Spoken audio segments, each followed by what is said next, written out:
datang kepada Tuhan supaya kami mendapat kekuatan, pembaharuan, dan juga kemenangan. Dalam nama Yesus Kristus kami berdoa. Haleluya. Amin. Haleluya. Puji Tuhan. Haleluya, puji Tuhan. Ya, pada minggu lalu kita sudah melihat tentang kerinduan Allah untuk tidak hanya didengar, tetapi Allah bahkan ingin dikenal. Allah bahkan ingin dekat. Allah bahkan ingin dijamah, ingin dipegang, begitu ya. Supaya ada keintiman yang terjadi bukan hanya secara spiritual, secara rohani, tapi keintiman itu terjadi juga secara fisik. Dalam arti seperti halnya kita punya hubungan yang dekat dengan orang-orang yang kita kasihi, kita bisa pegangan tangan, ya kita bisa bergandengan tangan. Maka begitulah Allah juga menginginkan agar dirinya dapat terjangkau sedemikian rupa. Kalau Allah bertahan di dalam keadaannya sebagai roh adanya, maka kita tidak bisa menghampiri Tuhan sedekat itu. Ya, paling yang bisa kita upayakan hanyalah kedekatan secara spiritual, kedekatan secara rohani. Ya, lewat apa? Ya, lewat doa-doa kita, ya, lewat penyembahan kita. Tetapi kadang itu pun terbatas, karena indikatornya cukup sulit, saudara. Ya, untuk mengafirmasi kita sudah dekat belum dengan Tuhan. Ya. Walau sekarang masa perjanjian, masa akhir zaman ini, mungkin tingkat kesulitannya hampir sama dengan masa Taurat. Kenapa? Sebab Yesus sudah tidak menjadi sejarah, sudah tidak menjadi bagian dari hidup kita. Dia sudah menjadi sejarah. Dan sayangnya kita tidak mengambil bagian di dalam sejarah itu. Kita hanya tahu sejarahnya. Yesus sudah menjadi sejarah, tetapi untuk komunitas yang mengambil bagian di dalam sejarah pada waktu itu. Jadi artinya gereja Tuhan sekarang akan mengalami kesulitan yang sama. Seperti ketika umat Tuhan mencoba untuk dapat mengenali Allah mereka dan berhubungan secara intim, secara dekat. Sama ini, saudara. Yang membedakan kan hanya Yesus. Ya, yang membedakan itu hanya Yesus. Tapi lagi sekali Yesus sudah menjadi bagian dari sejarah. Dan kita tidak mengambil bagian di dalam sejarah itu. Ada orang-orang yang mengambil bagian di dalam sejarah Yesus. Dan kepada kita hanya diberikan kesaksian-kesaksiannya saja. Tapi kadang kesaksian itu kan tidak cukup kalau tidak diperkuat dengan pengalaman pribadi. Paling tidak kesaksian itu membuktikan bahwa Allah yang berkerinduan untuk dekat dengan manusia dan begitu intimnya dengan manusia itu sudah terbukti. Cuman itu saja. Dan seharusnya gereja akhir zaman kita ini, gereja akhir zaman, mendapatkan satu kepastian ya, tentang kedekatan Tuhan ini dan bahkan hati Tuhan jauh lebih besar sebenarnya dibanding orang-orang perjanjian lama yang sama sekali belum pernah mengalami atau belum pernah mendapat informasi apapun, saudara, tentang Yesus Kristus atau tentang kerinduan Allah untuk dekat dengan manusia. Nah, satu sisi itu menunjukkan bahwa apa yang Allah sudah tetapkan sudah dari mula itu sudah mengalir begitu konsistennya dari tingkat hulu ya, dari sebutlah mata air ya, perjanjian itu dimulai sampai di tingkat hilir ketika perjanjian itu sudah digenapi. Itu mengalirnya konsisten dia. Ya. Konsistennya di mana? Karena tetap melibatkan umat Tuhan. tidak pernah bergeser, tidak pernah ganti orang. Kalau saudara membuat perjanjian, hanya sebatas kontrak hukum. Lalu kemudian satu dari pihak gitu ya, satu dari pihak yang ikut berjanji itu kemudian mengadakan perlawanan atau sebutlah pelanggaran terhadap ketentuan perjanjian, maka apa yang kita buat? Kita batalkan perjanjian. Lalu perjanjian itu akan kita dirikan mungkin dengan orang lain.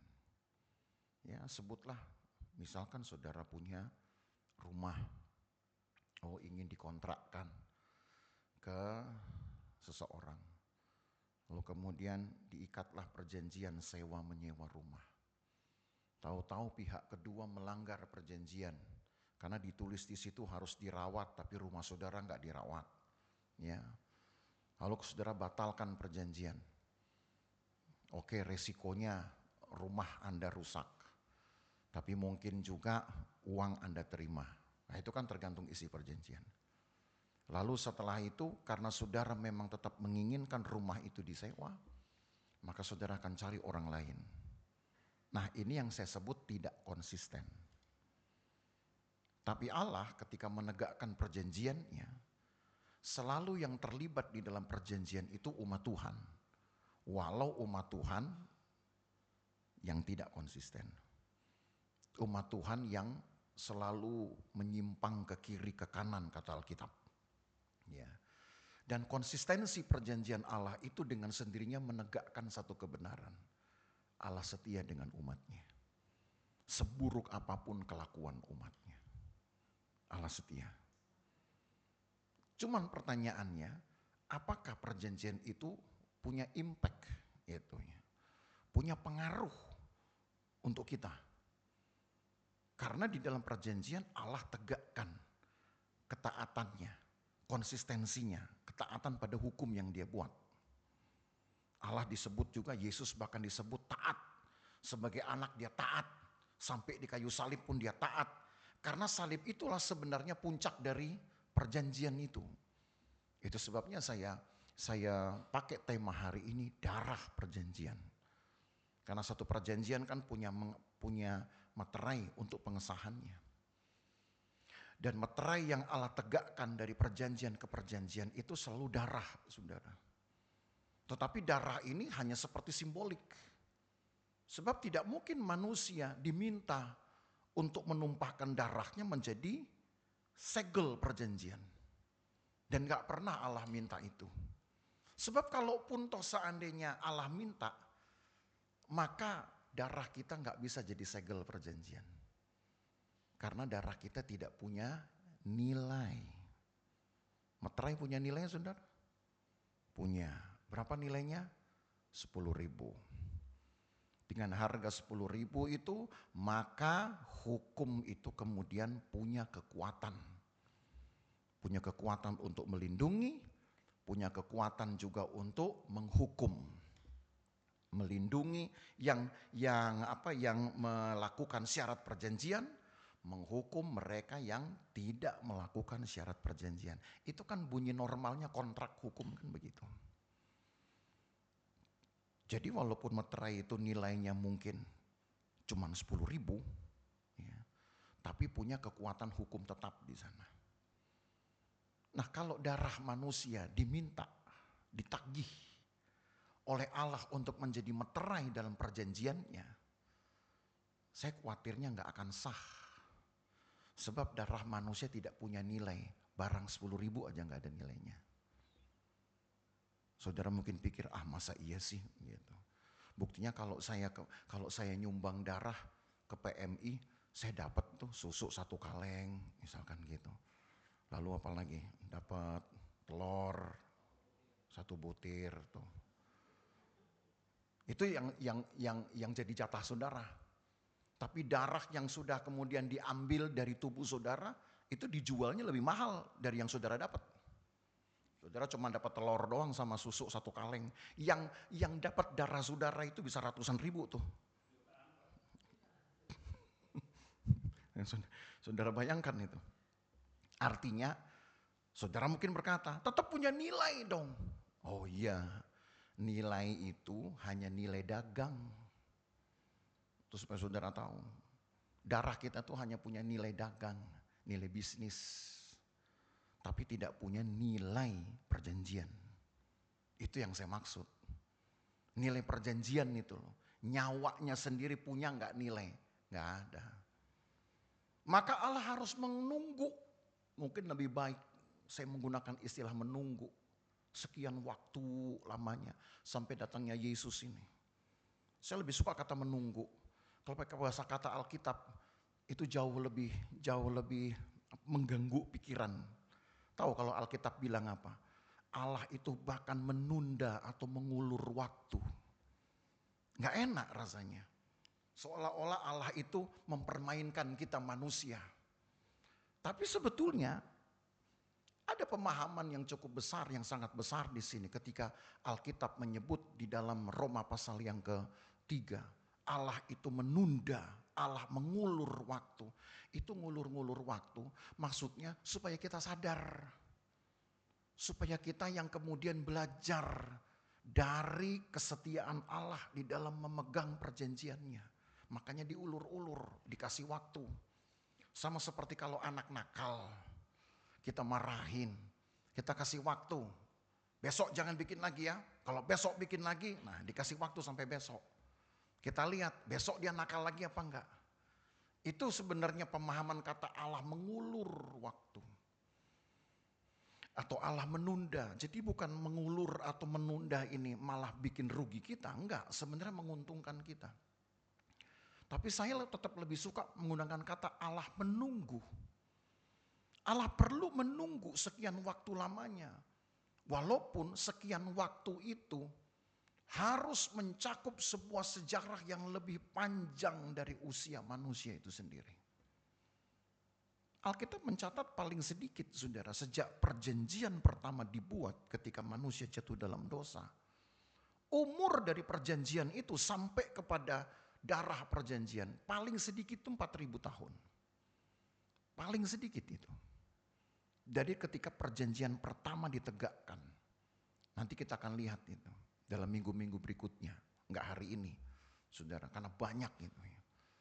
Perjanjian pertama ditegakkan di Eden, sampai dengan perjanjian peneguhan di salib, atau kalau dikasih judul dari Eden sampai ke salib, atau mungkin lebih baik kalau seandainya mau dipakai nama tempat dari Eden sampai ke Golgota, itu 4.000 tahun. Itulah masa dari berlakunya perjanjian Allah. Dari Eden sampai ke Golgota, dari Eden sampai ke Firdaus. Nah makanya dalam 4.000 tahun itulah bahasanya Paulus Allah mengulur waktu.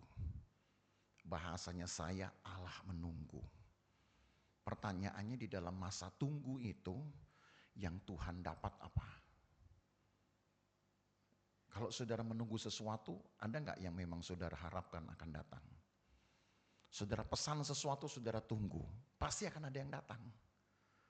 Sebab kalau pesanan saudara nggak datang-datang saudara tunggu, kan saudara usut.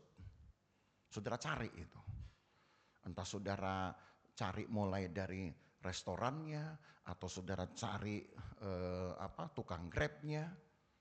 Pasti saudara akan cari itu. Karena sudah ditunggu-tunggu kok nggak datang.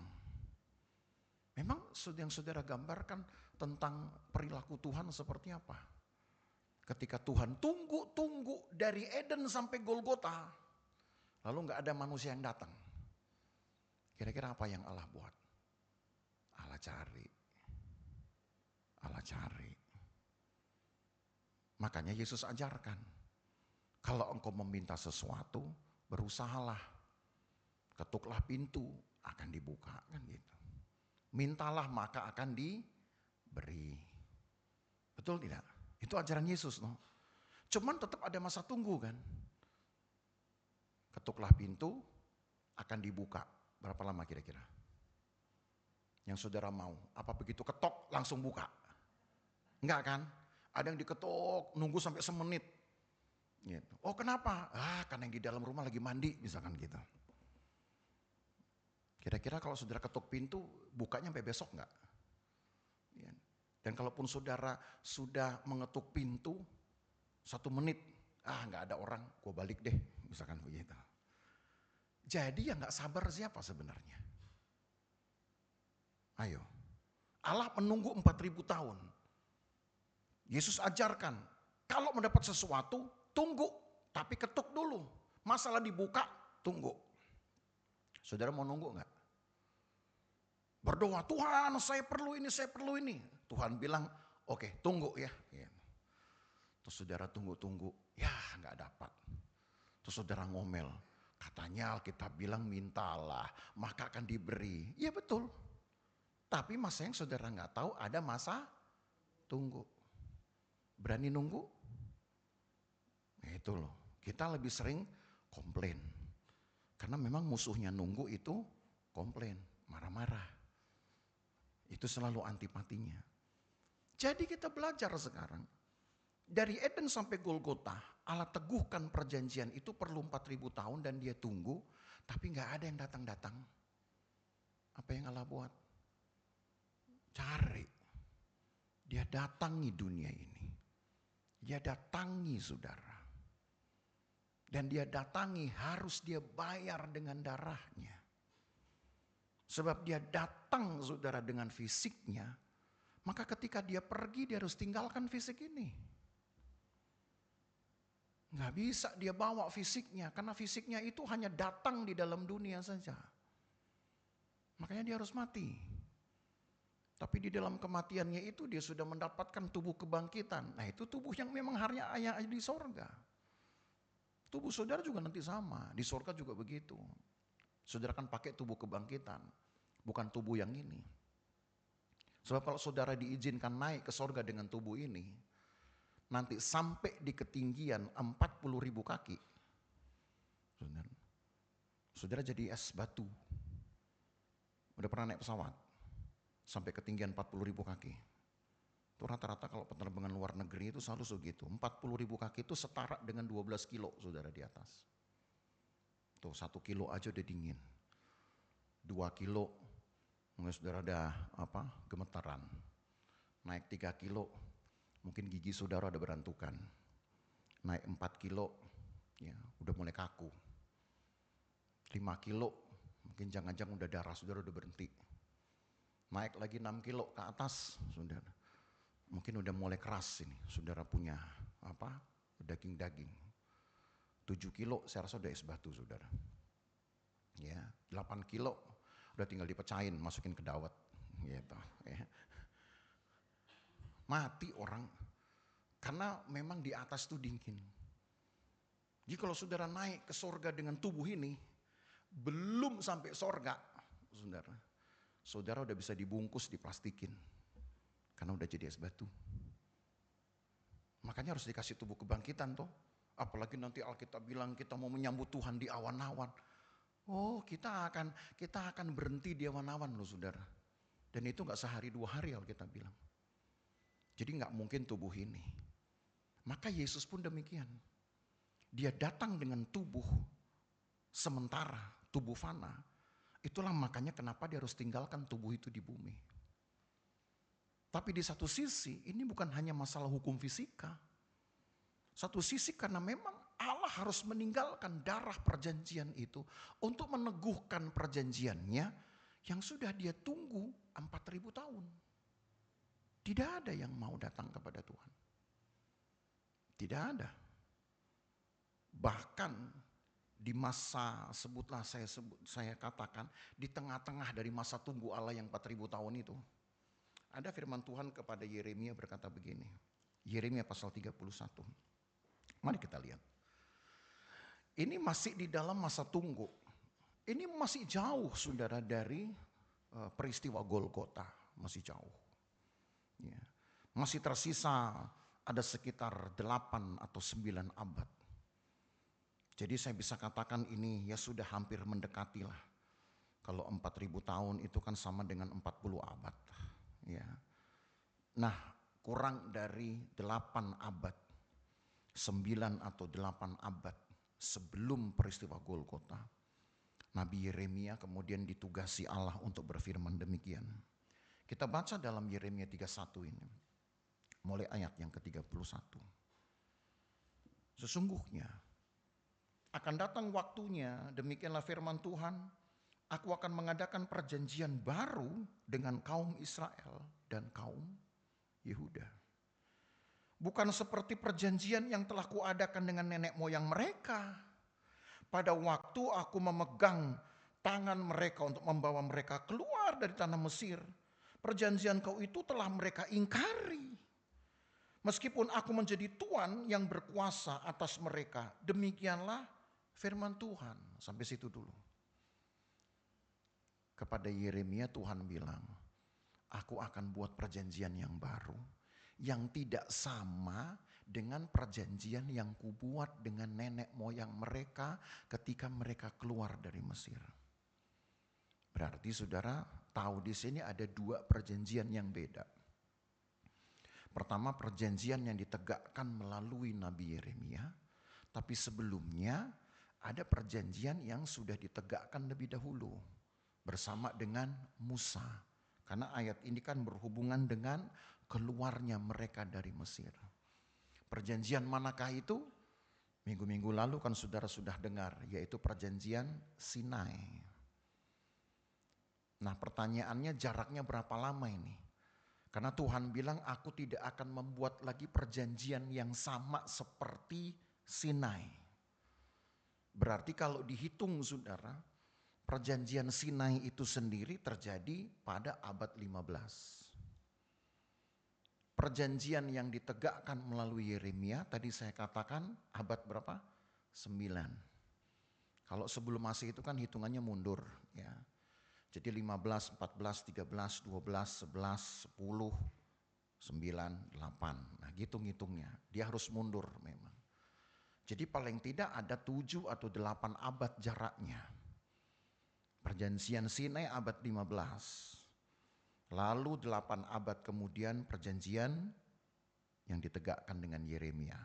Sebutlah namanya perjanjian Yeremia, sebutlah begitu. Dari sini ke sini 8 abad. 8 abad sama dengan 800 tahun. Lama apa sebentar? Lama apa sebentar? Lama. Hidup kita 10%-nya belum tentu nyampe loh saudara. 800 tahun, saudara nyampe 80 tahunnya udah bagus. Ya, paling ujung-ujungnya nanti saudara yang susah sendiri dengan 80 tahun. Ada orang yang sudah menginjakkan kaki 80 tahun, sekarang dia WA saya, aduh susahnya setengah matihan. Saya mau jalan gak boleh jauh-jauh, saya makan gak boleh banyak-banyak, saya tidur pun jangan sampai terlampau banyak, takutnya gak bangun-bangun. Saya bilang ini umur panjang kok nyusahin ya, saya pikir gitu. Jalan gak boleh jauh-jauh, makan gak boleh banyak-banyak, tidur pun gak boleh lama-lama. Ayo saudara masih mau 80 tahun? Begitu. Kalau udah begini. Gitu. Tapi Alkitab bilang sih kalau bisa hidup itu luar biasa saudara. Kalau saya sih mau aja saudaranya. Cuman kalau Tuhan kasih saya 80 tahun, itu berarti saya harus sama seperti 18 tahun. Kira-kira begitulah. Biar gak nyusahin orang. Oke, sekarang kita lihat ini. 8 abad sama dengan 800 tahun lama. Tetapi lagi sekali saudara tahu di sini. Allah sudah mengadakan pembaruan dulu.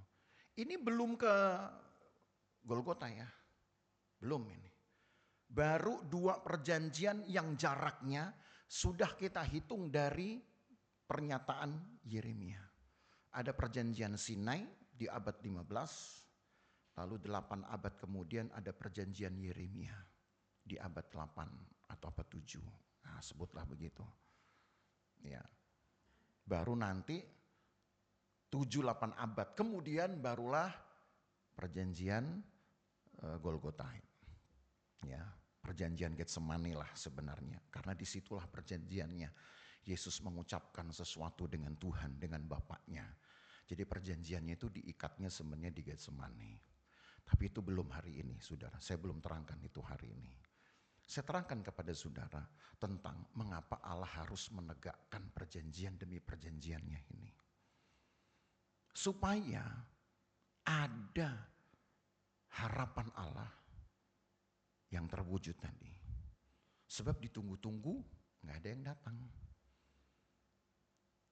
Dari Sinai ke Yeremia, Allah tunggu-tunggu gak ada yang bertobat. Allah tunggu-tunggu, kalaupun ada yang sudah bertobat, tetapi sedikit yang setia, yang konsisten. Sementara Allah hanya butuh itu loh saudara. Allah butuh itu. Sebab dia sudah menunjukkan konsistensinya, kesetiaannya dengan masa tunggu yang panjang. Gitu. Tapi kok manusia tidak ada yang bisa berbuat yang sama. Padahal keuntungan yang didapat di dalam perjanjian itu, boleh saya katakan luar biasa. Kan selalu ada kan di dalam perjanjian itu manfaat yang diterima. Manfaat pihak satu, apa ya? Duit, kan biasa begitu. Manfaat yang diterima pihak dua apa? Ya barang. Kan biasanya begitu. Kalau tadi saya contohkan rumah. Maka manfaat yang diterima oleh pihak satu yang punya rumah, duit. Manfaat yang diterima oleh pihak dua, ya rumah itu, tempat tinggal. Jadi dia nggak akan gentayangan kemana-mana. Ya, punya tempat tinggal. Tetap dua pihak akan punya manfaat. Nah pertanyaannya ketika Tuhan menegakkan perjanjian, manfaat bagi Allah gak dia terima. Tapi manusia terima manfaatnya. Apa? Diberkati, umur panjang. Itu kalau saudara baca dalam kitab Ulangan 28. Pernah dulu kita bahas. Apalagi dihalaukan dari penyakit. Dihalaukan dari musuh-musuh. Itu keuntungan perjanjian yang diterima oleh umatnya. Tapi Allah sebagai pihak pertama belum terima apa-apa loh. Kenapa? Mau dibilang setia, juga orang Israel ini naik turun. Kadang nanti berbakti sungguh-sungguh, kadang nanti membelakangi Tuhan lagi. Kadang nanti berkorban dengan baik, nanti kalau nggak diawasi dia akan curangi korbannya. Kalau diawasi binatang yang bagus-bagus dibawa kepada imam untuk dipersembahkan. Kalau nggak diawasin yang belekan, yang timpang, itu yang dikasih. Itu ada ceritanya itu di dalam kitab Maliaki. Jadi nggak konsisten. Artinya Tuhan belum terima apa-apa dong. Maka supaya Allah dapat manfaat. Karena hanya tinggal Allah yang belum dapat manfaatnya itu. Sementara perjanjian Tuhan, dari sini aja saudara sudah tahu ada 3. Udah Eden 1, Sinai 2, Yeremia 3, Golgota 4. Itu baru yang kelihatan saudara. Baru yang memang tersebutkan dengan ayat-ayat ini. Tapi saya bilang sama saudara waktu kemarin, perjanjian itu totalnya ada 7. Tapi yang kelihatan saja dari mimbar kita, dari bahasan kita hari ini sudah 4. Ada perjanjian Eden, kemudian ada perjanjian Sinai, ada perjanjian Yeremia, ada perjanjian Golgota. Ya ingat-ingat aja dulu 4 itu. Tuhan belum dapat apa-apa. Lalu apa yang Tuhan buat? Kita baca sekarang ayat yang lain. Mulai ayat yang ke-33. Tetapi beginilah perjanjian yang kuadakan dengan kaum Israel sesudah waktu itu. Demikianlah firman Tuhan, aku akan menaruh Tauratku dalam batin mereka dan menuliskannya dalam hati mereka. Maka aku akan menjadi Allah mereka dan mereka akan menjadi umatku. Kalau dulu di Sinai, Taurat ditaruh di mana? Di batu. Itu perjanjian Sinai. Hukum Taurat ditaruh di batu. Yang menulis Allah sendiri. Tapi nanti yang kedua, yang menulis Musa. Kalau Allah menulis, itu gampang aja. Karena kemahakuasaan Allah bisa mengguratkan saudara satu coretan di batu. Gitu. Karena tangan Allah tangan maha kuasa. Cuman kalau Musa yang saya bingung. Terus saya mikir-mikir gimana cara Musa menuliskan hukum Allah ini di dua batu. Batu besar. Segede batu nisan. Disebut dengan loh batu itu artinya batu yang sudah diratakan. Itu istilah loh batu. Dua loh batu, bukan batu yang masih runcing-runcing. Itu mah ditulisi kan repot saudara ya. Jadi istilah loh batu itu artinya batu yang udah diratain gitu. Seperti batu nisan. Nah baru ditulisi. Tapi nulisnya itu kan pasti mesti dipahat juga saudara. Tapi yang jelas perjanjian Sinai intinya adalah mengguratkan atau menuliskan hukum Allah di atas batu. Artinya siapa yang memang mau kenal dengan hukum, dekat dengan Allah yang tertulis di dalam hukum itu, orang harus baca, datangi batu itu baca, datangi batu itu baca. Mungkin Tuhan pikir udahlah manusia kali repot. Manusia ini kan banyak repotnya. Betul ya? Kadang gak repot pun juga tetap kelihatan repot. Gak tahu repotnya apa. Gitu. Repot ngelamun, repot ngomongin orang gitu ya. Repot, pokoknya kelihatan repot gitu. Padahal lagi gak ngapa-ngapain, aduh Pak lagi sibuk gitu. Memang manusia ini memang pintar menyibukkan diri. Masalah ada nilainya, hasilnya atau enggak urusan belakang. Yang penting pintar bikin sibuk. Tuhan tahu dong. Ya kesianlah manusia ini. Sibuk kali kalau harus datang lagi ke batu itu baca-baca. Kesian. Udah saya ganti deh. Sekarang tulisan itu tidak lagi saya tulis di batu. Tulis di mana? Tulis di mana? Tulis di mana saudara? Di mana adik-adik? Di mana adik-adik? Gitu ya. Di hati. Tuh. Baca lagi ya ayat yang ke-33. Tapi beginilah perjanjian yang kuadakan dengan kamu Israel. Sesudah waktu itu demikianlah firman Tuhan, aku akan menaruh Tauratku dalam batin mereka dan menuliskannya dalam hati mereka. Sama tetap manfaatnya. Apa? Supaya mereka akan menjadi, aku menjadi Allah mereka dan mereka akan menjadi umatku. Sama manfaatnya, enggak dirubah. Hanya syaratnya dirubah. Kalau perjanjian Sinai, syaratnya manusia mesti datang ke batu itu baca, aminkan, hayati lagi di rumah, baca lagi, nanti hayati di rumah lagi, aminkan, bolak-balik itu. Karena batu itu kan enggak mungkin dipinjemin juga saudara ya. Enggak mungkin dibawa pulang ke rumah juga. Bukan perpustakaan juga itu. Ya, karena batu itu berat. Karena Tuhan tahu manusia ini selalu sibuk. Dan entah sibuknya apa juga tidak pernah ada yang bisa bisa jujur. Sekarang Tuhan bilang, udah kamu enggak usah bolak-balik. Saya tulis Taurat di dalam hati kamu. Kan begitu. Lalu ayat 34 bilang apa? Dan tidak usah lagi orang mengajar sesamanya atau mengajar saudaranya dengan mengatakan kenallah Tuhan sebab mereka semua besar kecil akan mengenal aku. Demikianlah firman Tuhan sebab aku akan mengampuni kesalahan mereka dan tidak lagi mengingat dosa mereka. Udah gak usah lagi ngajar. Gak usah lagi mesti diingetin. Kenapa? Karena firman itu harusnya saudara sudah tahu. Sebab tertulis di dalam hatimu. Harusnya terbaca sudah. Gak perlu lagi saudara datang-datang. Kapanpun dimanapun saudara bisa baca firman Tuhan itu. Karena ada di dalam hati saudara. Nah proses ini yang buat saya tidak sesederhana yang kita bisa bayangkan. Memindahkan ini. Memindahkan semua yang ada di dalam buku ini ke sini. Memindahkan semua yang ada di dalam Alkitab ini ke sini. Dan ke sini. Buat saya kelihatannya ayat ini gampang untuk diaminkan. Tapi buat saya tidak. Itu butuh usaha yang lebih berat daripada yang pertama. Datang, baca, hayati lagi di rumah. Berat itu.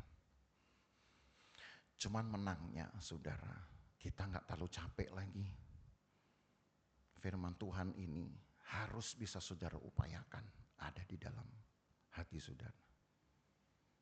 Jadi kalau saya bilang begini bukan berarti saudara harus menghafal. Kalau saya suruh saudara menghafal ini, percayalah saudara, saudara mau minum obat, mau minum jamu, mau minum cerebrofit kayak gitu ya. Obat yang membuat katanya ingat. Itu satu renceng juga saudara minum gak akan ingat-ingat saudara. Ya, Kejadian pasal 1 dibaca. Latihannya ayat tadi aja.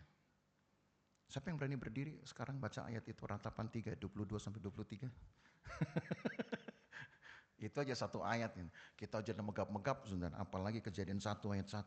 Pada mulanya alam menciptakan. Kan gak gitu juga. Yang saya gak suruh saudara untuk menghafal seperti itu. Tapi menaruh di dalam pikiran, menaruh di dalam hati adalah usaha saudara untuk melakukan apa yang engkau baca dan renungkan. Mengiyakannya sambil engkau melakukannya. Cukup itulah makna dari kata Taurat yang kutulis di dalam hati. Dan saudara punya waktu lebih banyak untuk merenungkan itu. Jadi proses ini saya anggap tidak mudah saudara ya. Memindahkan firman Tuhan ini ke dalam hati saudara. Supaya lahirlah sebuah semangat seperti ayat ini. Mengasihi Tuhan dengan segenap hatimu, dengan segenap jiwamu, dengan segenap kekuatanmu. Lahirnya mentalitas ini saudara, itu datang karena kebiasaan yang sudah dirumuskan. Tahu kebiasaannya apa? Lupa ya, ini Ulangan 6. Ya kita baca lagi tuh saudara. Ini ayat emas ini sudah ayat emas tahunan. Kalau yang tadi ditempel itu kan bulanan. Kalau ini udah tahunan dan mungkin sampai akhir zaman gak berubah nih saudara ayat ini. Rasanya memang tidak perlu dirubah. Coba kita ulangi, baca. Inilah perjanjian yang sebenarnya ditegakkan juga di Sinai. Bahasa penutupnya itu ini. Ulangan pasal 6. Mulai ayat yang ayat 4 kita baca dulu. Dengar hai orang Israel. Tuhan itu Allah kita, Tuhan itu esa. Kasihilah Tuhan Allahmu dengan segenap hatimu, dengan segenap jiwamu, dan dengan segenap kekuatanmu. Apa yang kuperintahkan kepadamu pada hari ini haruslah engkau perhatikan. Apa bentuk perintahnya? Haruslah engkau mengajarkannya berulang-ulang kepada anak-anakmu. Membicarakannya apabila engkau duduk di rumah. Apabila engkau sedang dalam perjalanan. Apabila engkau berbaring. Dan apabila engkau bangun. Tuh 4 kali. Apabila engkau pertama sedang duduk di rumah. Sedang dalam perjalanan. Sedang berbaring. 4 bangun. Itu kan bicara tentang aktivitas rutin saudara ya. Bangun dan tidur. Sebab kalau orang tidur pasti bangun. Dan ada waktu kita bangun, ada waktu kita tidur. Sudah, itu siklus yang harian. Di antara dua itu, bangun dan tidur atau tidur dan bangun, ada lagi aktivitas yang ditulis pada saat engkau di rumah, pada saat engkau dalam perjalanan. Nah, di rumah artinya sebelum kita tidur dan bangun ada aktivitas ini. Dan dalam perjalanan sebisa mungkin ada aktivitas ini. Jadi saudara lihat bahwa dalam satu hari 3 aktivitas yang rata-rata terjadi di rumah, paling sedikit itu harus bisa. Karena di rumah bangun, tidur itu biasanya di rumah. Ya bisa juga sih sekali-sekali saudara mau tidur di luar rumah, gitu kan. Tidur di hotel atau di rumah temen, bisa aja saudara. Tapi umumnya ketiga hal ini lebih banyak dilakukan di rumah. Hanya satu yang di luar rumah ketika engkau sedang dalam perjalanan. Itu pun Allah minta waktu supaya engkau perhatikan firman. Karena seringkali dalam perjalanan kita suka mengubah tujuan. Dalam perjalanan kadang-kadang kita suka berubah nanti pikirannya. Gitu. Kalau di rumah oke lah. Karena memang kita tahu di rumah ya waktunya saya untuk santai-santai, quality time istilahnya. Setelah itu tidur lalu bangun. Lebih mudah.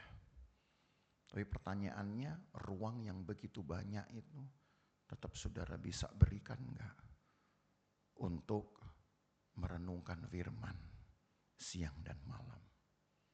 Jadi bukan soal ayat ini berapa banyak saudara baca. Bukan soal berapa banyak saudara hafalkan, tapi saudara ajarkan berulang-ulang. Pak, saya nggak punya anak nih. Anak saya nggak tinggal sama saya. Kalau gitu gimana saya mengajarkannya?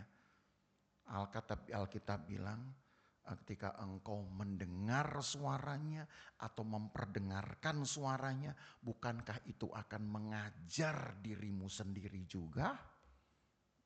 Jangan mencuri. Saudara baca begitu. Makanya baca keras-keras saudara. Jangan mencuri. Maka firman itu artinya melarang saudara untuk mencuri. Bukan untuk orang lain kan. Karena saudara kan lagi memperdengarkan untuk saudara sendiri. Jangan mengucapkan sasik dusta. Itu bukan untuk orang lain saudara ucapkan. Kalau lagi sendiri berarti saudara mengucapkannya untuk diri sendiri. Jadi lebih baik saudara baca yang bagus kalau di rumah, kalau lagi sendiri, bacalah bersuara. Jangan baca dalam hati. Nanti saudara tidur. Ya, cobalah kau baca dalam hati. Apalagi kemudian sambil ambil posisi PW misalkan gitu. Udah itu, percayalah saudara. Saudara kan langsung berangkat ke surga detik itu. Ya. Berangkat sudah, nggak jadi baca. Makanya bacalah dengan sikap membaca. Lalu perdengarkan suara. Sekarang terapi tertentu saudara di dalam membaca. Jadi masuk ilmu terapi. Supaya menenangkan jiwa. Bacaan itu harus disuarakan. Karena kalau cuma baca dalam hati, itu tidak akan menyentuh nanti aspek kejiwaannya. Baca dengan bersuara. Kecuali kalau saudara sudah biasa, memang sudah mahir, masih nggak apa-apa. Tapi kalau masih baru, bacalah di dalam hatimu. Karena memang Tuhan menuliskan Taurat itu di dalam hati supaya kita merenungkannya. Dan kalau dihasilkan spiritualitas atau semangat untuk mengasihi Tuhan, wah saya baca ini. Ternyata saya harus menambahkan kepada iman saya kebajikan. Misalkan saudara dapat ayat itu. Berarti apa suara yang terajak di dalam hidup saudara? Melakukan satu kali lagi kebenaran tiap hari. Besok tambahkan satu kali lagi kebenaran dalam hidup saudara. Itu saudara baru baca satu ayat yang berkata, tambahkanlah kepada imanmu kebajikan. Oh ada lagi enggak ayatnya? Ada, tambahkan lagi kepada kebajikanmu pengetahuan. Kan begitu. 1 Petrus pasal 5, itu kan bunyinya. Saudara bilang, apa ini ya? Berarti engkau harus lebih banyak tahu. Artinya lebih banyak tahu, yang saudara baca harus lebih banyak lagi. Tambahkan kepada pengetahuanmu, penguasaan diri. Makin banyak tahu saudara, akan makin banyak peperangan batin saudara. Ya ampun, Alkitab ini dikit-dikit gak boleh, dikit-dikit gak boleh. Perang batin saudara. Gak enaknya jadi anak Tuhan, gak boleh ini, gak boleh itu. Gak boleh makan ini, gak boleh makan itu. Sampai orang Israel pun pernah protes gitu. Gimana gini hidup kami Tuhan, gak pernah bebas. Mau ini gak boleh, mau itu gak boleh.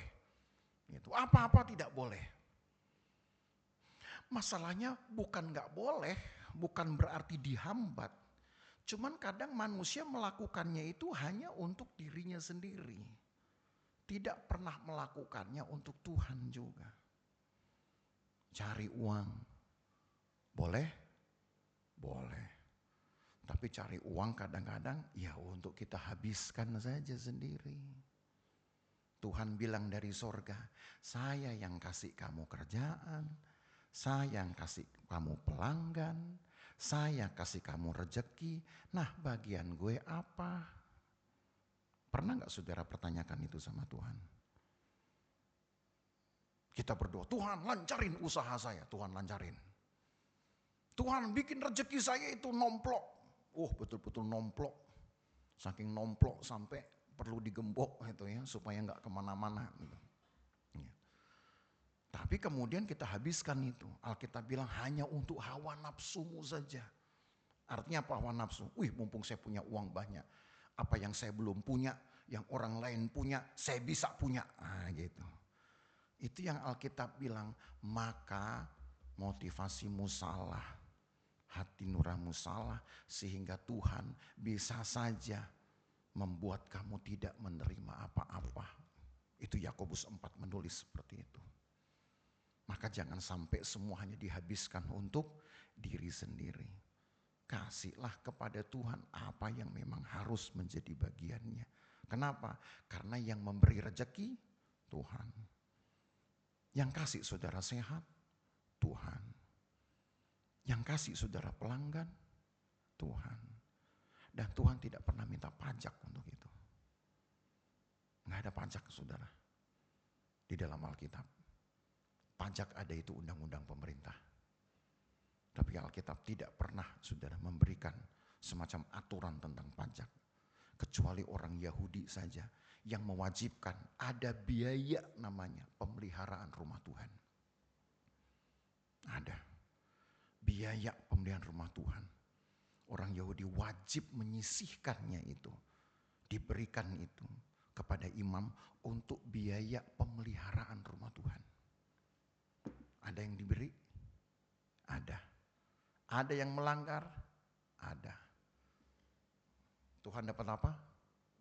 Enggak dapat apa-apa. Loh kenapa dia perlu turun? Supaya murid-murid tahu. Supaya semua orang di zaman Yesus tahu. Yesus datang sebagai manusia sebelum dia meninggalkan tubuh fisiknya itu. Saudara, dia sempatkan untuk memberi dulu dari hidupnya apa yang disebut dengan biaya untuk rumah Tuhan.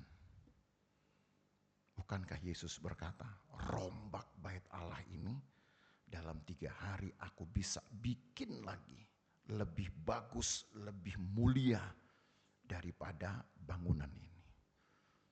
Itu tandanya saudara, apa yang Allah berikan sebagai biaya rumah Allah lebih dari semua harta yang manusia bisa hitung. Karena dia beri darahnya di situ. Karena manusia nggak bisa beri apa-apa. Tapi untung Tuhan baik saudara. Saudara nggak beri pun tetap diberi hidup loh. Betul tidak? Saudara nggak memberi pun atau memberi nggak jujur pun tetap Tuhan beri hidup loh. Tetap Tuhan izinkan saudara bekerja.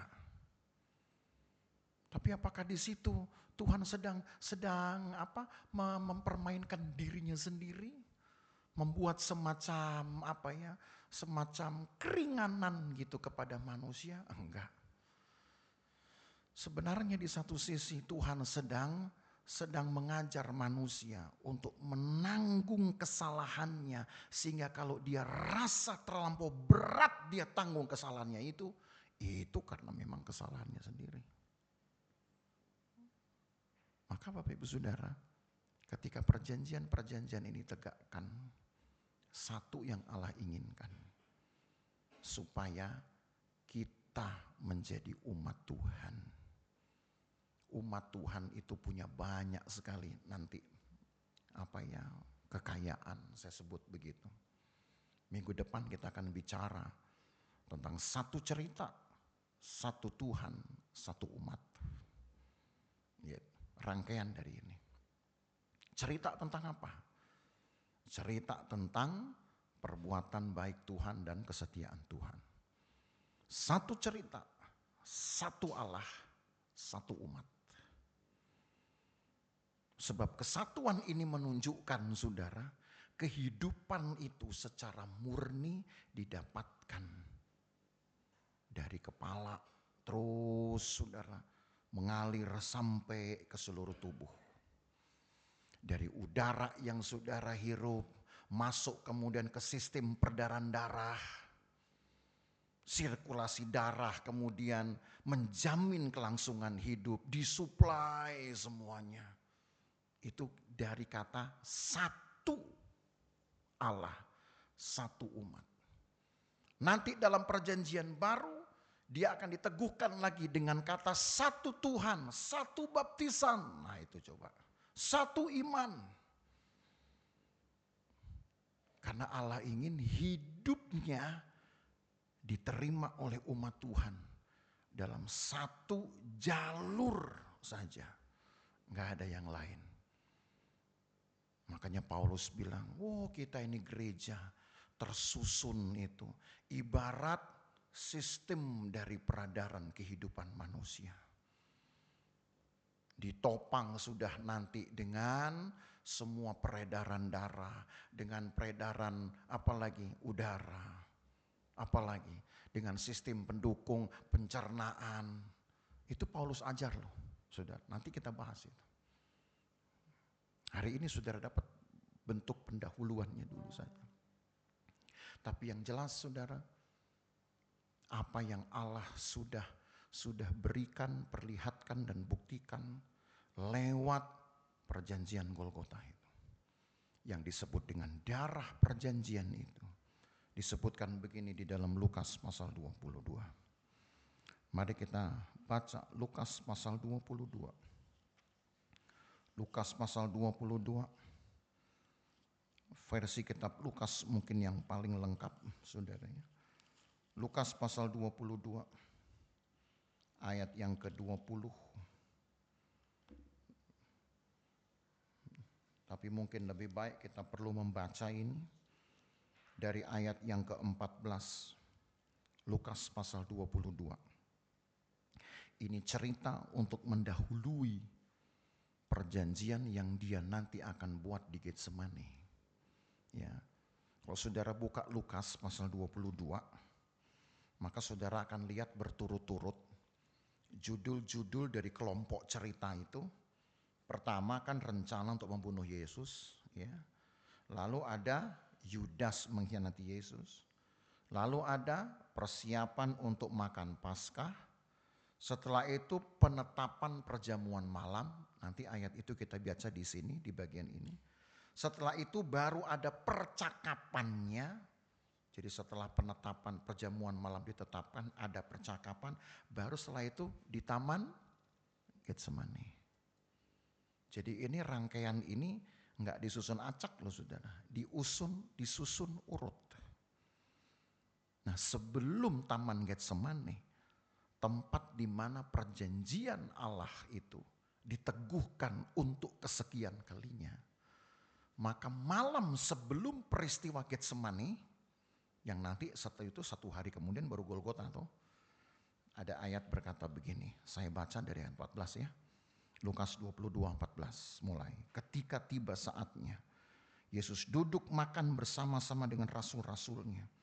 Katanya kepada mereka, aku sangat rindu makan Paskah ini bersama-sama dengan kamu sebelum aku menderita. Sebab aku berkata kepadamu, aku tidak akan makannya lagi sampai ia beroleh kegenapannya dalam kerajaan Allah. Kemudian ia mengambil sebuah cawan, mengucap syukur lalu berkata, ambil ini dan bagikanlah di antara kamu. Sebab aku berkata kepadamu, mulai dari sekarang ini aku tidak akan minum lagi hasil pokok anggur sampai kerajaan Allah telah datang. Lalu ia mengambil roti, mengucap syukur, memecah-mecahkannya dan memberikannya kepada mereka. Katanya, inilah tubuhku yang diserahkan bagi kamu. Perbuatlah ini menjadi peringatan akan aku. Demikian juga dibuatnya dengan cawan sesudah makan.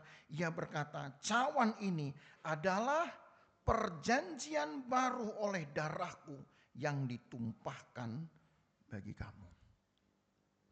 Saudara mungkin sering mendengar ayat-ayat ini kalau saya bacakan ketika saudara mengambil bagian di dalam perjamuan Tuhan.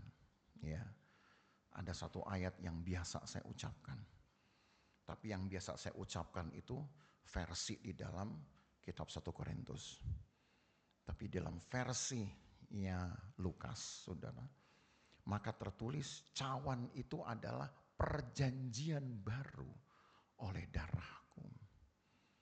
Berarti Yesus membuat darahnya itu adalah meterai yang baru untuk memperkuat perjanjiannya.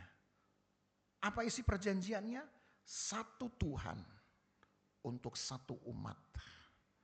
Satu hidup kekal untuk satu komunitas orang beriman. Dan lewat darah yang sama, umat itu harus mendapatkan kehidupannya.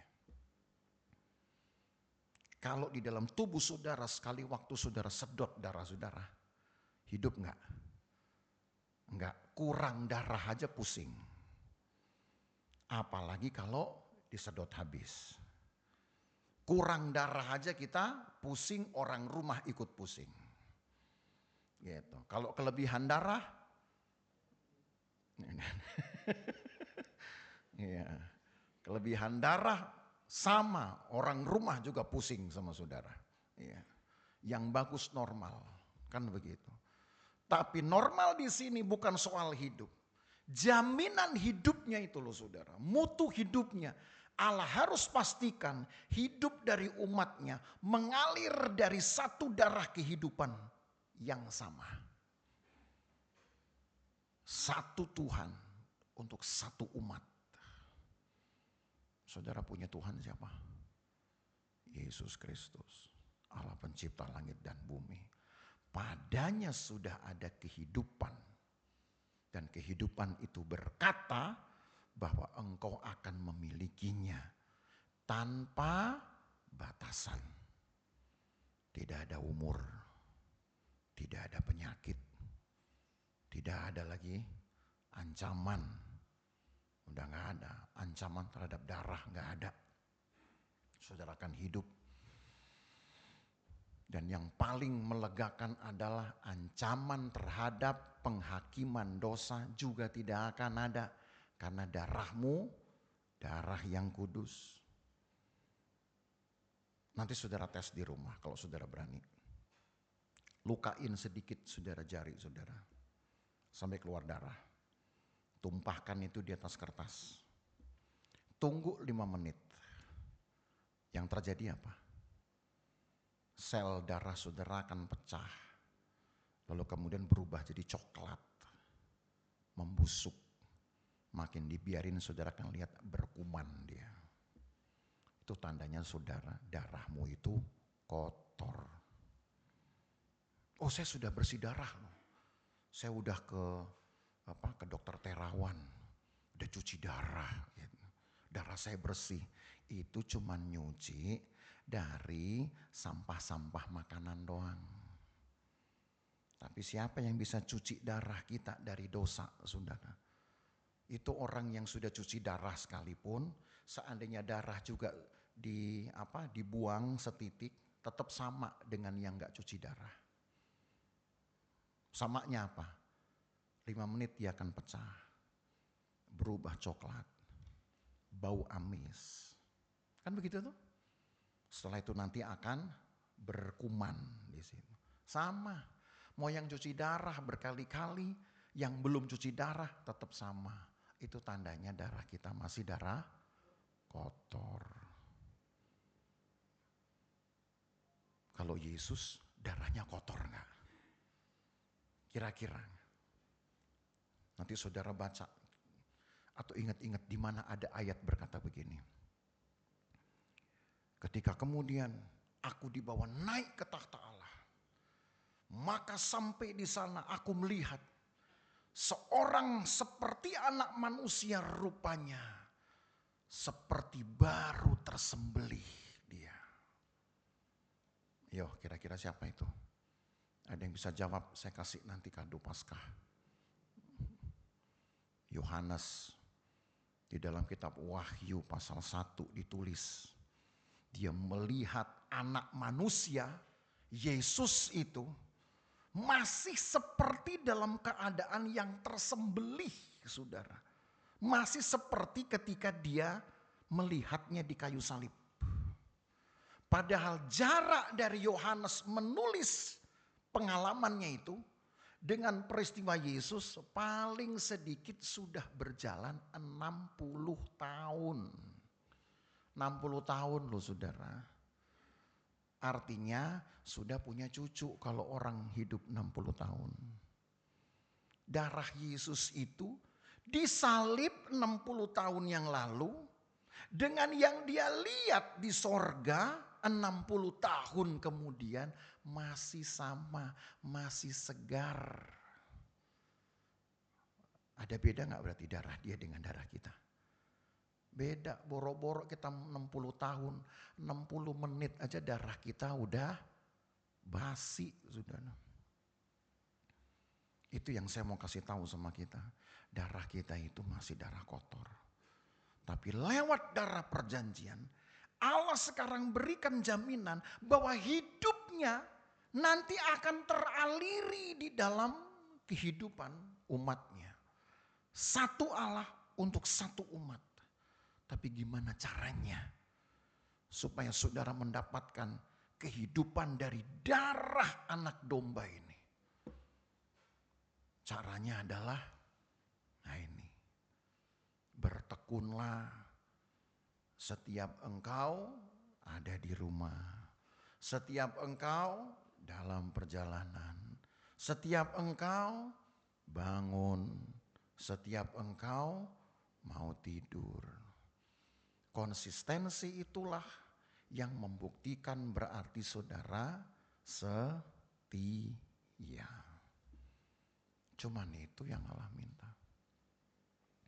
Maka ketika dia berfirman kepada orang Israel, aku taruh sekarang Taurat itu di dalam hatimu. Artinya hati saudara sudah mulai isilah dengan firman. Supaya di dalam segala kondisi yang menyulitkan, saudara ingatnya firman. Maka hari Sabtu, ibu-ibu sudah mulai belajar bagaimana cara membaca firman. Kalau membaca itu adalah sikap yang diajarkan nanti di rumah. Jangan nanti di rumah bilang, mumpung gak dilihat sama Pak Gem sama Bu Gem, udah baca aja suka-suka gue lah, begitu ya. Itu yang di gereja saudara, kalau diajar terapkan di rumah. Jangan nanti saudara pikir gak ada kita, gak ada yang ngawasin. Tuhan kan ngeliat saudara. Ya ini mah masih begini bacanya. Udahlah gak jadi saya kasih HP gitu. Ntar dikasih HP bacanya jadi bukan lagi Alkitab, lagi HP suci. Gitu. Lalu sambil setengah tiduran, gitu. Pasang musik, gitu. Ada kan Alkitab aplikasi yang Alkitab yang dia yang membacakannya, audio, diselingin musik, instrumental ya. Percayalah sudah 5 menit saudara bobo, gitu. Pada mulanya Allah menciptakan langit bumi. Dang, dang, dang, dang, gitu kan. Bumi itu belum berbentuk. Gitu. Lama-lama kan bobok, saudara. Kenapa musiknya enak banget itu? Sudah baca Alkitab? Sudah. Sudah apanya? Ya sudah baca. Tapi entah selesai atau enggak, bukan urusan. Yang penting saya baca. Makanya kalau baca bagus duduk, saudara, baca ini. Makanya sikap itu diperlukan. Orang Israel dulu kalau baca harus dengan berdiri. Tuh nanti saya ajarin tuh cara orang Israel melatih diri mereka. Berdiri. Dan sambil berdiri mereka harus membaca dengan tanda baca yang jelas. Ada aturannya, nanti saya kasih supaya saudara tahu. Jadi baca Alkitab jangan saudara pikir itu kayak orang baca yang lain. Bacalah dengan mengindahkan tanda baca, itu namanya. Pada mulanya Allah menciptakan langit dan bumi. Nah gitu. Itu ada kalau orang Ibrani itu mengindahkan yang disebut dengan iota, tanda-tanda baca. Maka kadang-kadang sebelum dia menemukan koma, maka dia akan tarik itu dengan nafas yang panjang. Maksudnya supaya menandakan peneguhan. Gitu. Misalkan tadi kita baca Ulangan 6 ayat 4 gitu. Dengar hai orang Israel, Tuhan itu Allah kita. Itu kalau dalam tulisan Ibrani, saudara, antara satu anak kalimat dengan anak kalimat lain, itu komanya agak panjang. Ada tanda bunyi. Jadi mereka akan bicara akan bunyi panjang. Dengar hai orang Israel, Tuhan itu Allah kita. Kayak gitu kira-kira. Kan jadi mantep gitu. Oh iya. Coba kalau orang Indonesia. Dengar orang Israel, Tuhan itu Allah kita, Tuhan itu besar. Makanya gak nyampe di otak. Gak nyampe di hati. Itu terapi loh. Makanya kenapa orang Israel itu kalau sudah dikatakan baca Alkitab itu mereka bakal tahu dengan sungguh-sungguh. Kalau orang Indonesia kan, aduh ampun, pagem baca begitu mah kelamaan. Lah memang saudara mau disuruh balapan? Kan enggak juga. Saudara kalau baca Alkitab balapan atau gimana? Kan kita enggak ngajarin saudara, ayo baca Alkitab dengan balapan. Baca untuk dirimu sendiri. Kecuali kalau saudara memang lagi baca Alkitab balapan dengan ngunyah makanan, itu lain cerita tuh. Tuhan itu Allah kita. Tuhan itu Esa, itu lain cerita. Itu urusan saudara gitu loh. Kan kita tidak ada dalam Alkitab sebuah kondisi baca Alkitab karena lagi balapan. Maka jangan kemudian kita bilang, aduh kelamaan. Ya gak apa-apa juga dong baca Alkitab lama-lama. Daripada saudara ngelamun yang lama-lama.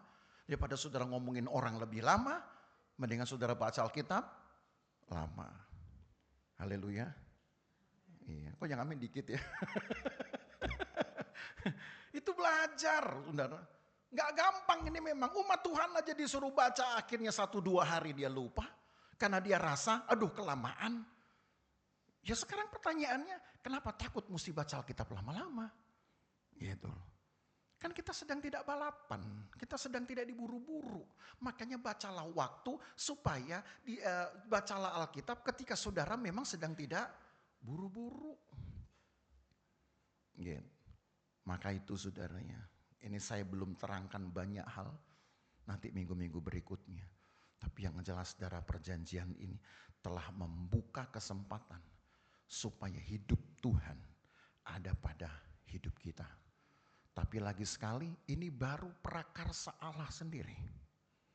Karena saya yakin saudara darah perjanjian ini Allah tidak ingin hanya satu pihak saja yang mendapatkan keuntungan. Namanya perjanjian harus dua pihak mendapat keuntungan. Sekarang pada Allah mungkin dia sudah mulai mendapatkan mendapatkan keuntungannya. Apa keuntungannya? Dia tetap dinyatakan sebagai Allah yang setia. Sebab sudah dari perjanjian awal dia nggak pernah berubah.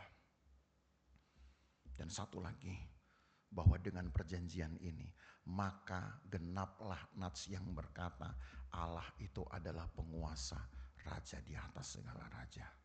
Tidak ada hukum yang bisa membatalkan firman Allah. Tidak ada hukum yang bisa membatalkan darah perjanjian itu.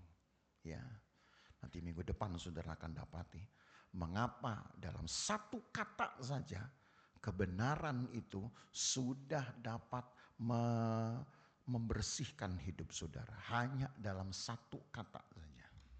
Itu ada kekuatan hukum yang mengikat.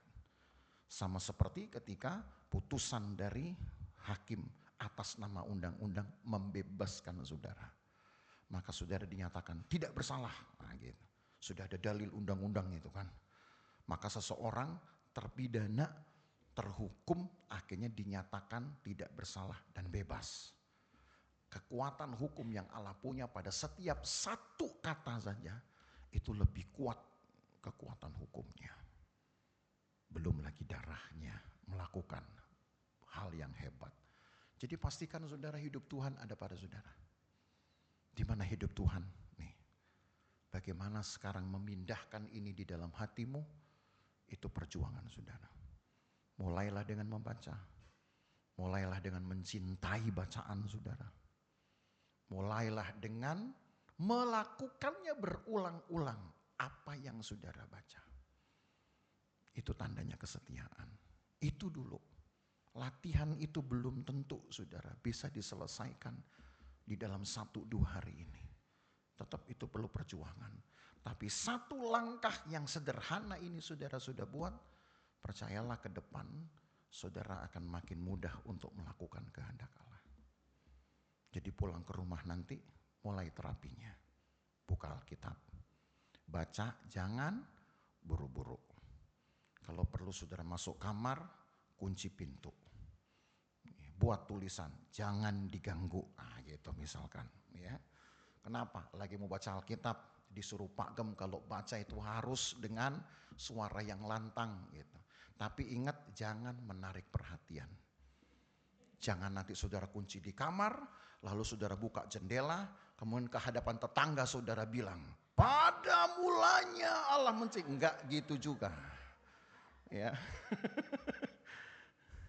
Itu namanya menarik perhatian. Enggak gitu juga saudara. Baca itu pelan-pelan, yang penting cukup kupingmu denger aja suaramu sendiri. Gitu. Terapi ini mau dijalanin? Besok saya tanya. Sudah dibaca atau belum? Jangan sudah anggap remeh loh ini.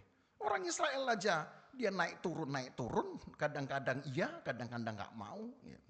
Tapi kalau saudara sudah melakukannya, maka firman Tuhan akan menjadi lebih dekat di dalam hidup saudara. Nanti saudara rasa itu. Haleluya. Tuhan berkati kita ya.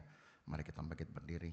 Kita nyanyi pujian yang tadi, pengantar firman tadi, lagu Kau telah buktikan cintamu padaku. Haleluya.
Berjalan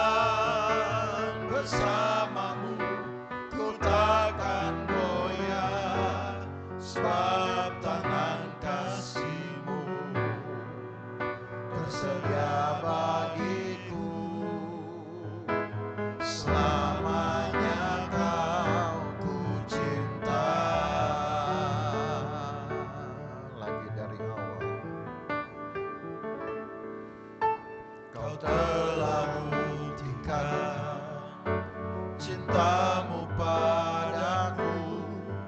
Kau membayarku dengan hidupmu. Ku bersyukur yang ada padaku, semuanya milikmu. Ku persembahkan seluruh hidupku di mezbamu. Hanya Kau yang menjadi tempat jawaban. Hanya Kau tempatku berharap.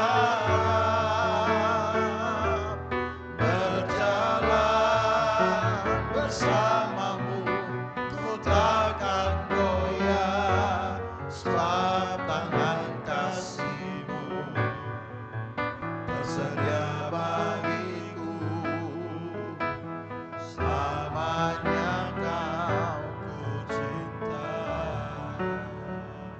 Darah perjanjian menjamin bahwa kehidupan Allah tersedia bagi kita. Darah perjanjian juga menjamin bahwa pertolongan Allah, termasuk di dalamnya kesembuhan, termasuk di dalamnya adalah ketenangan. Mahal dicari sekarang, saudara. Kesembuhan seringkali mahal biayanya. Orang harus minum obat, orang bahkan harus terapi. Jangan saudara pikir untuk sembuh itu murah, mahal. Sekalipun saudara mungkin berkata, oh ada BPJS yang tanggung. Tapi belum biaya-biaya lain, belum transportasi, mahal tetap. Menjadi tenang apalagi, lebih mahal ongkosnya.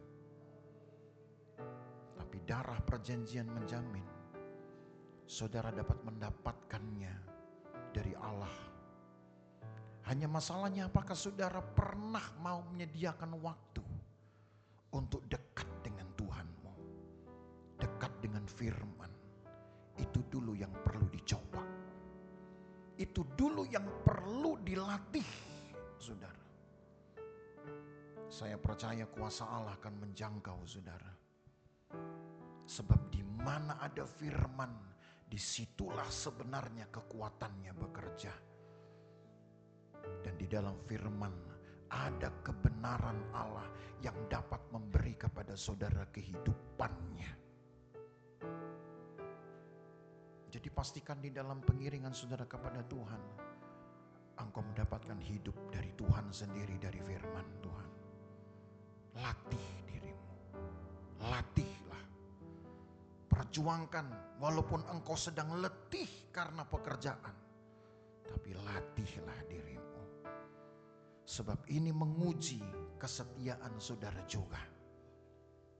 Yesus kita termasuk orang yang mungkin dilelahkan dengan aktivitasnya. Begitu lelahnya dia beraktivitas, sampai dia bersaksi bahwa dia tidak punya tempat untuk meletakkan kepalanya. Bukan berarti Yesus tidak punya rumah. Dia bisa tinggal di rumah orang tuanya karena di sanalah orang tuanya tinggal, di Nazaret. Dia bisa tinggal di mana saja karena di dalam Alkitab banyak orang yang menerima Yesus dan ingin tinggal di rumahnya. Bahkan Sakius pun ingin kalau bisa Yesus bermalam di rumahnya. Yesus gak kekurangan tempat untuk meletakkan kepalanya. Tapi sekarang saudara tahu kalau datang firman Tuhan ini, dia tidak punya tempat untuk meletakkan kepalanya. Artinya dia tidak kenal lelah untuk bekerja bagi umatnya, untuk mendisiplinkan umatnya, untuk menghidupi umatnya. Dia gak pernah lelah. Maka jangan berkata, Tuhan saya capek ikut Tuhan. Belajar saudara untuk melatih dirimu, melatih waktumu. Kalau Allah punya masa tunggu yang panjang, maka belajar tandanya Allah pun berjuang untuk membuat umatnya bisa dituai. Allah berjuang. Maka kita pun berjuang untuk bisa mendapatkan, menghadirkan Allah dalam hidup kita. Menjadi tuaian Allah. Berjuanglah. Pastikan hidup Tuhan ada padamu.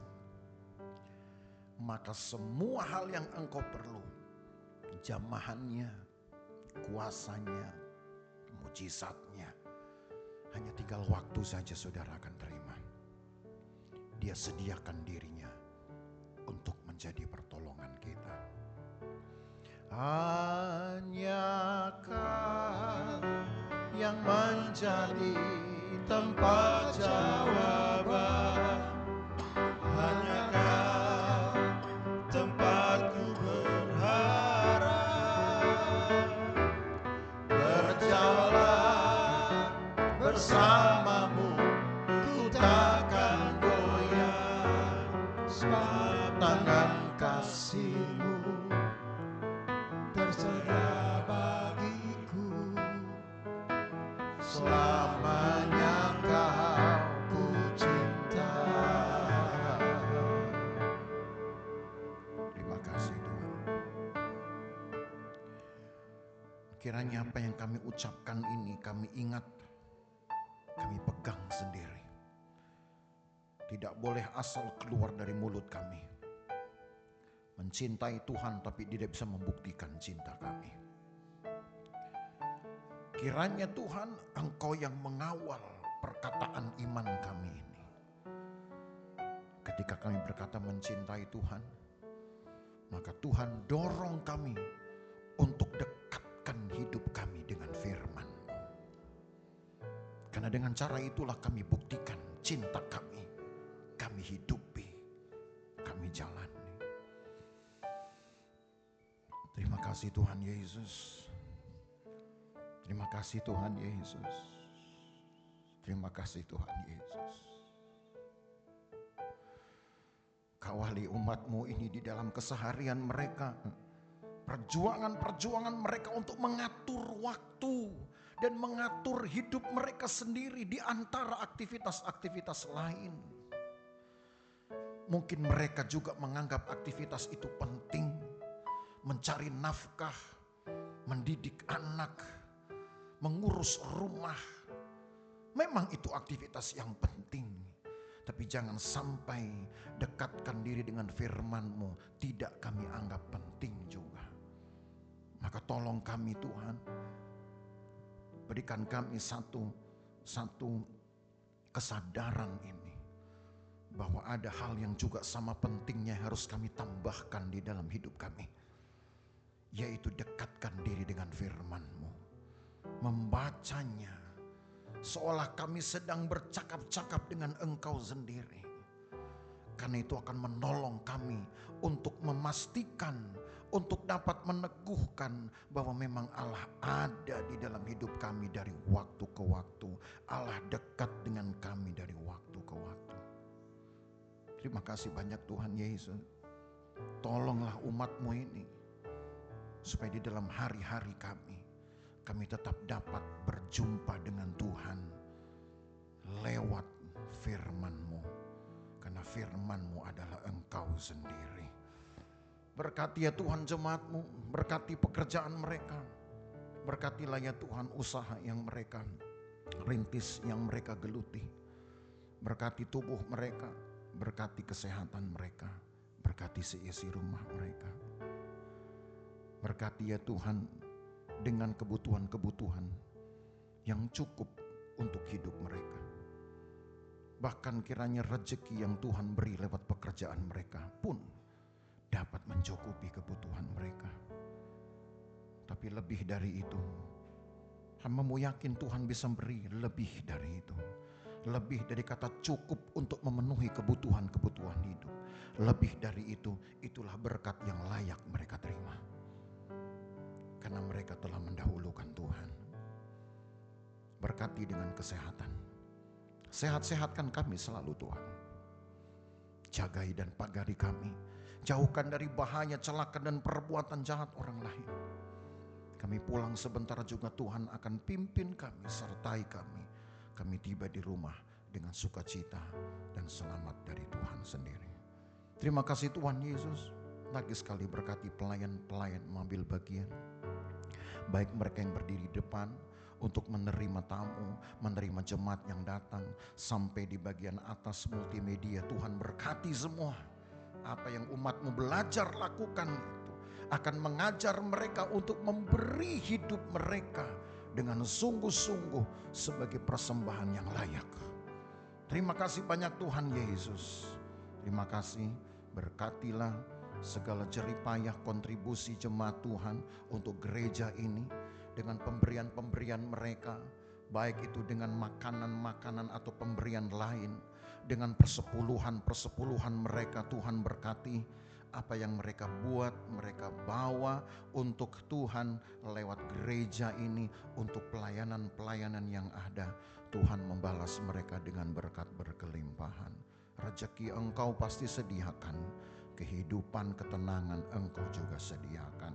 Terima kasih banyak Tuhan Yesus. Maka Bapak Ibu Saudara sekalian, pulang dengan buah berkat dari Allah Bapa, kasih sayang dengan anaknya, dalam nama Yesus Kristus, dan penyertaan Roh Kudus memelihara kita dari hari ini sampai selama-lamanya. Dan berkat ini kita terima di dalam nama Tuhan Yesus Kristus. Segala kemuliaan hanya bagi Tuhan. Segala hormat pujian hanya bagi Tuhan. Kuasa dan kemuliaan hanyalah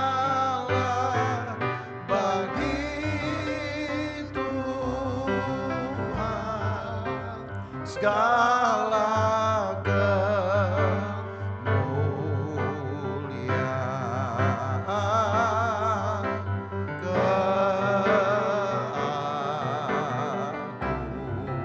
keagungan, kejayaan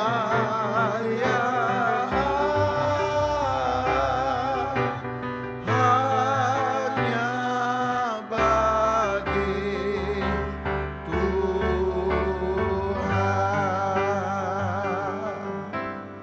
Jemaat yang diberkati bersama kita berkata,